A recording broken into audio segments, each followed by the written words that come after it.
오늘의 육아 헤드라인입니다. 전문의들은 올해 코로나19가 확산하고 있는 만큼 노인 등 고위험군의 경우 독감 예방접종을 받는 게 중요하다고 조언했습니다.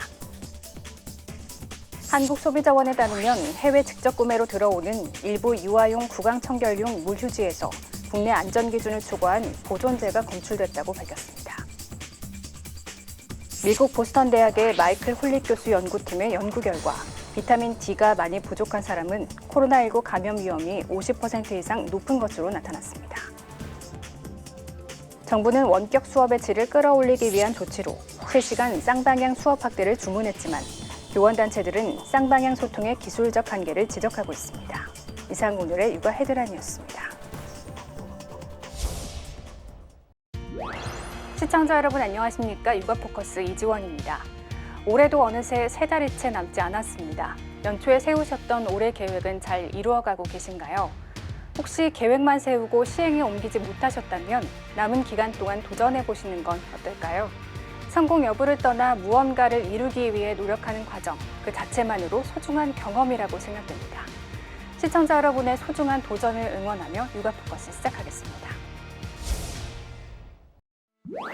일교차가 커지면서 감기나 독감 등 각종 감염병이 기승을 부리기 시작하는 시기입니다. 올해는 코로나19도 확산하고 있어 노인 등 고위험군의 경우 독감 예방접종을 받는 게 중요하다고 전문의들은 조언합니다. 낮과 밤의 온도차가 크고 건조한 가을철에는 면역력이 떨어져 감염병에 걸리기 쉽습니다. 여기에 올해는 코로나19의 확산세까지 더해지면서 동시 유행할 수 있습니다. 코로나19와 인플루엔자에 일부 드물지만 동시 감염되었을 경우 코로나19로 인한 피해가 더 커질 수 있고 문제는 코로나19와 독감이 동시 유행할 경우 이 둘을 구분하기가 쉽지 않다는 겁니다. 발열과 기침 등 호흡기 증상이 비슷하게 나타나 의료 현장에서 적합한 처방을 내리기 어려울 수 있습니다. 전문가들은 이를 예방하기 위해서는 노인이나 어린이, 지병에 있는 고위험군은 반드시 독감 백신을 접종할 것을 권고했습니다. 특히 노약자의 경우에는 면역력이 약해 합병증으로 이어질 수 있기 때문에 접종이 중요합니다. 코로나는 백신이 없지만 인플루엔자는 백신이 있어서 예방 가능하다. 그럼 인플루엔자 백신을 많이 맞춰서 인플루엔자 예방을 많이 하면 동시 감염은 줄어드는 거 아닙니까? 독감 예방 백신은 접종 2주 후부터 효과가 나타나고 반년 정도 지속하기 때문에 겨울이 시작되기 전인 10월이나 11월에 맞는 게 가장 좋다고 전문가들은 말합니다.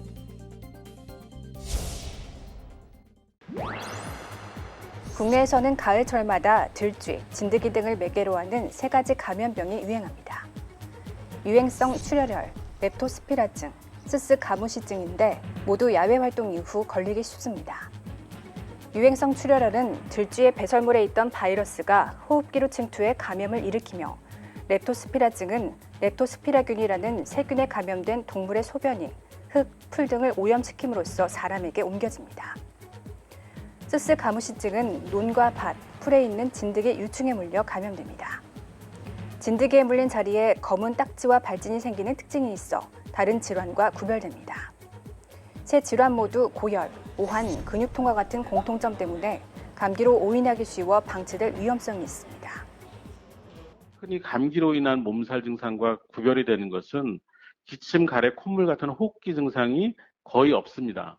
그런 상태에서 열이 24시간, 48시간 이상 나게 되는데 이런 열과 오한 그리고 근육통이 심하게 발생을 해서 하루 이틀 사이에 좋아지지 않는다면 빨리 병원을 찾는 것이 문제는 심혈관, 콩팥 등 기저질환이 있을 경우 이런 감염병에 걸리면 장기가 제 기능을 못하는 장기 부전과 같은 심각한 합병증을 일으키기 쉽다는 겁니다. 야외 활동 이후 감기 몸살 증세가 지속된다면 병원을 찾아 정확한 진단을 받는 게 중요합니다. 비타민 D가 많이 부족한 사람은 코로나19 감염 위험이 50% 이상 높다는 연구 결과가 나왔습니다. 미국 보스턴 대학의 마이클 홀릭 교수 연구팀은 코로나19 진단검사를 받은 19만여 명의 자료를 분석해 이 같은 연구 결과를 발표했다고 메디컬 익스프레스가 보도했습니다. 연구 결과에 따르면 혈중 비타민 D 수치가 결핍에 해당하는 밀리리터당 20나노그램 이하인 사람 가운데 12.5%가 코로나19 검사에서 양손 판정을 받았습니다. 반면에 정상 범위인 밀리리터당 30에서 34 나노그램인 사람의 양성 판정 비율은 8.1%였습니다. 이는 비타민 D가 많이 부족한 사람은 코로나19 감염 위험이 54% 높다는 사실을 보여주는 것이라고 연구팀은 설명했습니다.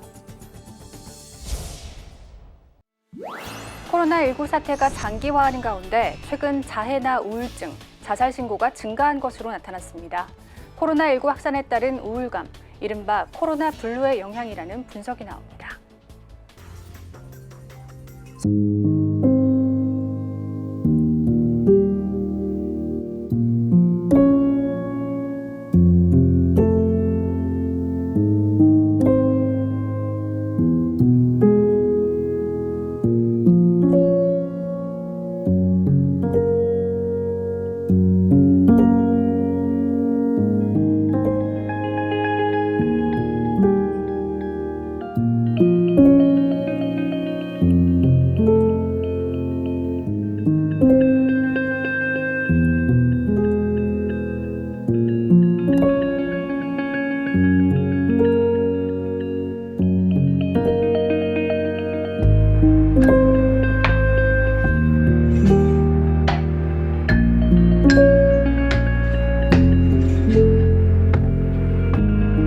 분석입니다.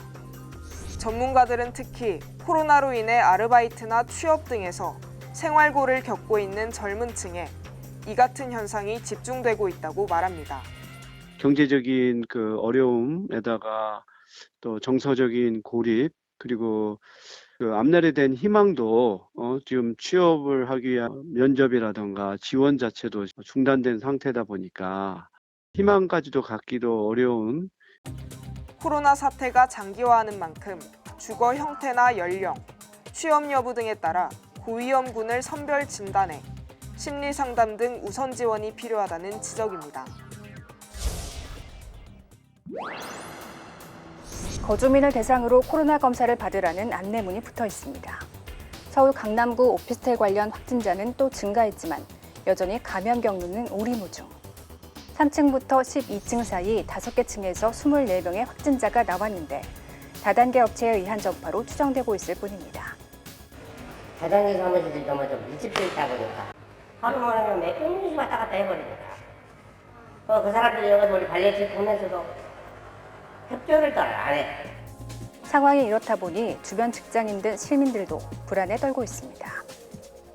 저도 많이 불안한데 저도 근처에서 일하는 직장인으로서 점심에 밥 먹으러 나갈 때도 좀 길가로 사람 없는 쪽으로 이렇게 다니게 되고 관련 확진자가 26명까지 늘어난 다른 강남 빌딩 집단 감염도 원인 파악에 어려움을 겪고 있습니다.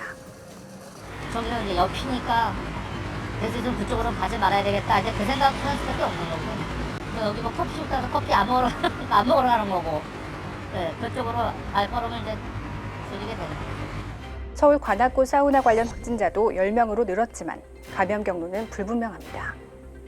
서울 일평균 확진자 수는 9월 첫째 주보다 15% 감소했지만 이 같은 원인 불분명 확진자는 증가 추세입니다. 해외 직접 구매로 들어오는 일부 구강청결용 물휴지에서 국내 안전기준을 초과한 보존제가 검출됐습니다. 한국소비자원은 온라인에서 판매 중인 유아용 구강청결용 물휴지 13개 제품을 점검한 결과 일부 해외 직구 제품에서 보존제인 벤조산이 국내 안전기준을 최대 4.3배 초과해 검출됐습니다. 벤조산은 피부나 눈 호흡기에 자극과 구토 등을 유발할 수 있는 물질입니다. 소비자원은 국내 제품은 관계기관의 품목 허가와 신고 절차를 거치지만 해외 직구 제품은 이런 절차가 없어 안정성을 담보할 수 없는 만큼 주의가 필요하다고 당부했습니다. 목이 거북이목처럼 앞으로 구부러졌다고 해서 이름 붙여진 거북목 증후군. 거북목 증후군 환자는 2015년 191만 6천여 명에서 2019년 224만 1천여 명으로 약 16% 증가했습니다. 70대가 되면 10명 중 9명이 이 거북목 증후군을 앓고 있을 정도로 나이가 들면 저절로 나타나게 되는데 최근에는 컴퓨터나 스마트폰을 자주 사용하는 젊은 층에서도 빈번합니다. 컴퓨터를 많이 하다 보니까 이게 일을 시작하면서부터 조금씩 불편함은 있었는데요. 1년 전부터는 좀 통증이 너무 심해져서 병원에 가보니 거북목이라고 하더라고요. 40도 정도 고개를 숙여서 스마트폰을 사용할 때 목에 가해지는 무게는 평균 약 15kg 정도. 잘못된 자세로 경추 배열이 틀어지면서 거북목이 나타나고 증상이 지속하면 극심한 통증을 동반한 목 디스크로 이어질 수 있습니다. 근육만으로는 그 충격을 버틸 수가 없게 되고요. 그러다 보면 디스크나 뼈로 그 충격이 자꾸 누적이 되게 됩니다. 심해져서 마비라든지 저림이라든지 통증 같은 증상이 심해지면 수술을 피할 수 없는 단계까지 진행을 합니다. 전문의들은 컴퓨터 모니터의 높이를 눈높이에 맞게 사용하고 어깨를 뒤로 젖힌 자세를 유지하는 게 중요하다고 조언합니다.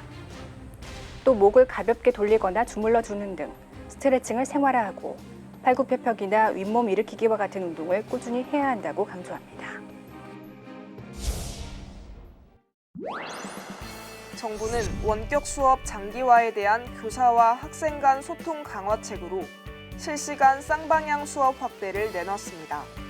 주 1회 이상 쌍방향 수업 진행, 쌍방향 방식의 조 종례를 운영하는 내용 등입니다. 원격 수업 학습 효과에 의문이 있던 학부모들은 환영한다는 반응이 많습니다. 학교별 상황을 공유하기도 합니다.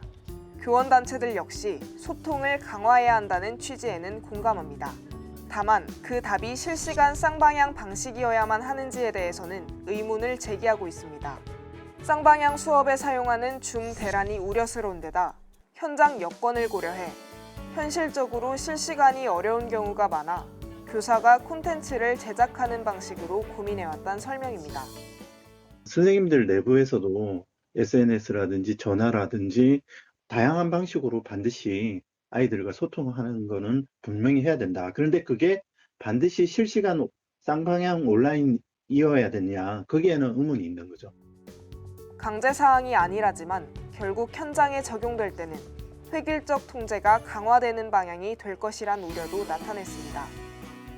교사의 자율성이나 또 획일적 통제를 이렇게 강화하는 형태가 됐을 때 실제로 그 기대하는 효과, 그 취지와 다르게 오히려 부작용이 커질 수 있거든요. 또 쌍방향 수업 확대 시 스마트 기기 활용 능력이 부족한 저학년은 부모의 부담이 가중될 수 있다는 점도 한계점으로 거론됐습니다.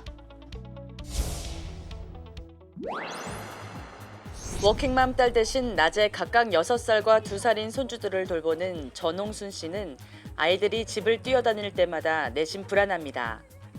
혹시나 아랫집에서 층간소음에 항의하지 않을까 하는 걱정 때문입니다. 걱정돼가지고 제 엄마가 메모를 해가지고 그 집 문에다 걸어놨어요. 아이들이 이렇게 하는데 좀 이해 좀 해달라고. 조용히 시키지요. 못하게 하지요. 정부는 2005년부터 주택 바닥자재의 충격음 차단 성능을 평가해 기준을 충족한 제품만 쓰도록 하고 있습니다. 하지만 여전히 층간소음 문제가 심각하고 바닥자재 성능만으로 이를 차단하는 데는 한계가 있다는 지적이 잇따르자 국토교통부가 2022년 7월부터 사후 확인 제도를 도입하기로 했습니다. 제도가 도입되면 30가구 이상 공동주택은 완공 뒤 지자체가 표본 가구를 뽑아 바닥 충격음 정도를 직접 확인합니다. 그 결과 기준에 미달하면 보완 시공 등 개선 권고를 할 수 있도록 했습니다.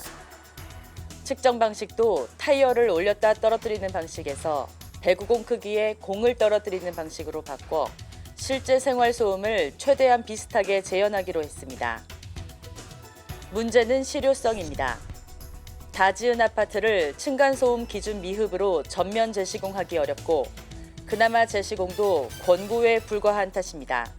국토부는 장기적으로 건설사들의 견실한 시공을 유도하는 효과가 있다는 입장이지만 층간소음 불만이 사라질지는 미지수입니다. 정부가 내준 14조 원 넘는 1차 재난지원금 대부분이 카드로 사용됐지만 코로나의 경제 타격이 워낙 크다 보니 상반기 카드 결제액은 오히려 줄었습니다. 그런데도 카드사들의 이익은 두 자릿수 증가율을 보였습니다.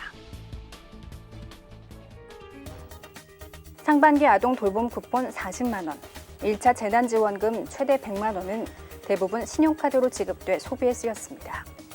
하지만 상반기 개인 카드 사용액은 사실상 거의 늘지 않은 것이나 마찬가지였습니다.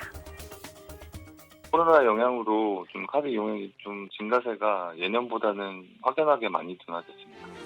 회식 기피와 회사들의 비용 통제에 법인카드 사용액은 4조 원 가까이 줄었습니다. 개인 법인을 합한 상반기 신용체크카드 이용액은 지난해보다 0.3% 줄어 이례적 역성장을 기록했습니다. 이렇다 보니 카드사들이 가맹점에서 받은 수수료도 지난해보다 1,000억 원 가까이 줄었습니다.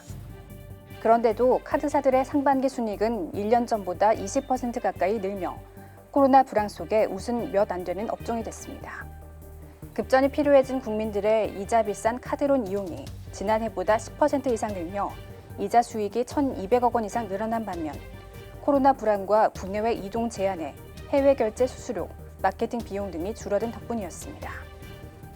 코로나 사태로 대출 지원이 증가하자 고리에 카드 빚을 먼저 갚는 이들이 늘며 대출 연체율이 개선된 점도 이익에 보탬이 됐습니다. 다만 금감원은 은행권 대출 원리금 상환 기한 연장이 끝나는 내년 3월부터 카드 대출이 급증할 수 있다고 보고 대손 충당금 추가 적립 등 카드사의 충격 흡수 능력을 키우겠다고 밝혔습니다.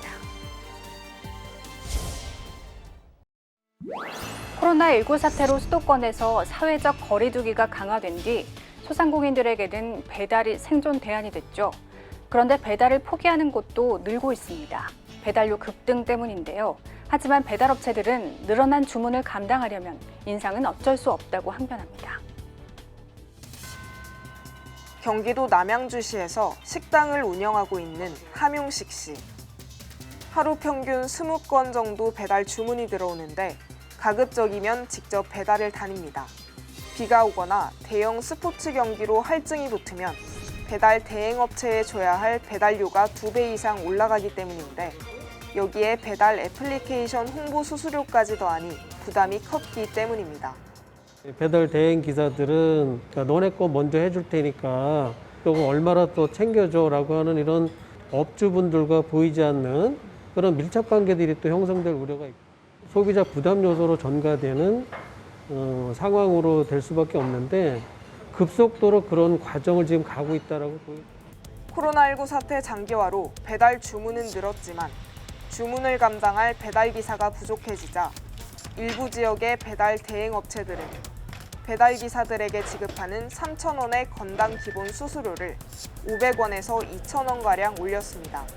쿠팡이츠, 배달의 민족 같은 대형사들로 인력이 빠져나가는 것을 막으려면 불가피하다는 겁니다. 허기 인상 안 하면 기사님들 던나고 몰려서 나간다 그러지. 가맹점 사장님은 1시간 반 지연되고 있는 거 어떻게 해달라고 그러지. 배달 수수료 인상이 계속된다면 결국 소비자가 직접 내는 배달료 부담도 늘어나는 것은 불가피할 전망입니다. 시청자 여러분, 10월 10일이 무슨 날인지 알고 계시나요? 풍요와 수확을 상징하는 시기인 10월과 10개월의 임신기간의 의미를 담은 임산부의 날입니다. 10월 10일 임산부의 날을 맞이하여 임신과 출산으로 인해 신체적, 정신적으로 어려움을 겪고 있는 임산부를 조금이나마 이해하고 공감할 수 있는 영상을 준비해봤습니다. 보건복지부와 인구보건복지협회에서 개최한 임산부 배려 인식 개선 영상 공모전 수상작을 통해 임산부를 배려하는 따뜻한 마음 되새겨보시길 바랍니다. 아내와 둘째를 계획하고 있습니다. 아직 어떻게 될지 모르겠지만 앞으로 임신할 수 있는 아내를 위해 무엇을 배려해 줄 수 있을까 생각하다가 여보, 나 이거 착용하는 거 좀 도와줘. 먼저 아내의 형편을 잘 아는 것이 첫 번째 배려라고 생각했습니다.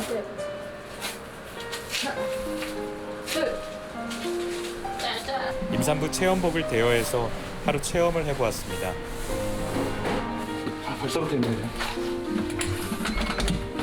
입었는데 생각보다 너무 무거웠습니다.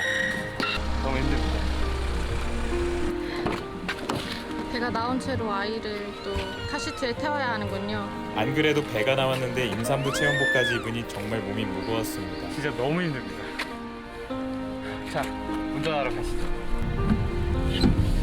배가 나온 채로 운전을 하니까 어떠세요? 일단은 핸들에 배가 닿는 게 좀 신경이 쓰이고 만약에 이제 여기 아기가 있다고 하면 좀 이렇게 조심한다고 더 이렇게 더 신경을 쓰게 돼서 운전이 더 피곤할 것 같아요. 아이를 데리고 놀이터에 가봤습니다. 아이를 따라다니는데 허리가 진짜 너무 아팠습니다.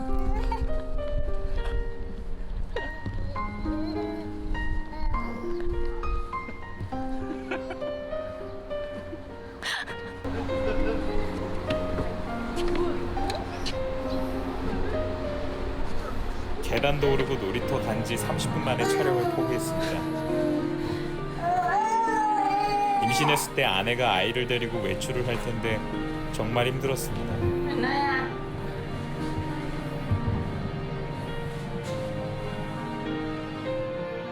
여보, 이제 알았어. 당신이 뱃속에 아이를 배려한 것은 세상에서 정말 아름다운 배려라는 것을.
요즘 아침 저녁으론 날씨가 많이 쌀쌀해져서 출퇴근길 가을 외투를 꺼내 입는 분들이 많이 보이는데요.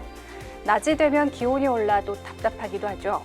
이처럼 일교차가 큰 시기에는 호흡기 관련 질환이 유행하기 마련입니다. 호흡기 질환과 코로나19 감염증이 기침, 발열 등 동일한 증상을 보이기에 더욱 주의가 필요한데요. 일단 증상이 나타나면 바로 병원에 내원하시기보다 1339 콜센터로 연락하셔서 상담을 받으시기 바랍니다. 혹시 모를 피해를 줄이기 위한 조치인 만큼 꼭 지켜주시길 바라며 육아포커스 마치겠습니다. 고맙습니다.